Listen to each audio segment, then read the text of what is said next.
మాట్లాడాలి మనము. సో సాయి చంద్ గారి యాక్టింగ్ చాలా బాగుంది, సంపత్ గారి యాక్టింగ్ కూడా బాగుంది. అండ్ బీజిఎం మ్యూజిక్ ఒకటే సాంగ్ కాబట్టి సాంగ్ నచ్చిన వాళ్ళకి నచ్చచ్చు, నాకు అంతగానో నచ్చలేదు.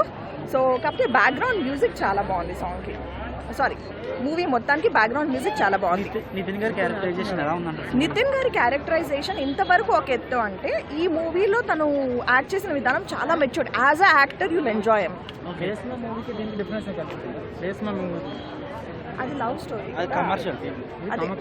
ఇది కమర్షియలే. కాకపోతే ఏంటంటే మనకి అది కమర్షియల్, ఇది కమర్షియల్. దానికి దీనికి తేడా ఏంటంటే అది లవ్ స్టోరీ. మీకు ఈ మూవీ మీకు గేమ్ ద్వారా చూపిస్తారనమాట.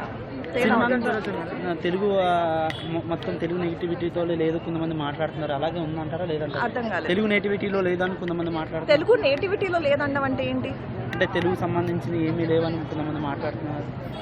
నాకు ఆ క్వశ్చన్ అర్థం కాలేదు. తెలుగు సంబంధించి ఏం లేవు అంటే తెలుగు సంబంధించి తెలుగు సినిమాలా లేదని కొంతమంది మాట్లాడుతున్నారు. ఫ్యామిలీతో చూడొచ్చు, చాలా నీట్ గా ఉంటది. సీన్స్ అన్ని కూడా చాలా నీట్. ప్రియా వారియర్ క్యారెక్టర్ ఎలా ఉంటుంది? నేను చెప్తున్నా ఒక్క థింగ్ నాకు ఇంకొంచెం బెటర్గా చేయొచ్చు అనిపించింది ఏంటంటే ప్రియాకి కొంచెం యాక్టింగ్ ఇచ్చుంటే బాగుండేది.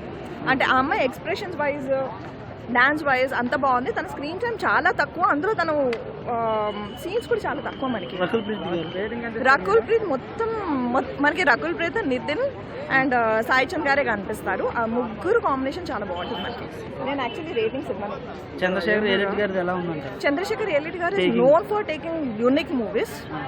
సో ఇది కూడా చాలా యూనిక్గా తీశారు అసలు. యాక్చువల్లీ అంటే మనం నార్మల్గా చేస్తా అంటే పెట్టి విన్ అవ్వడం అన్నది.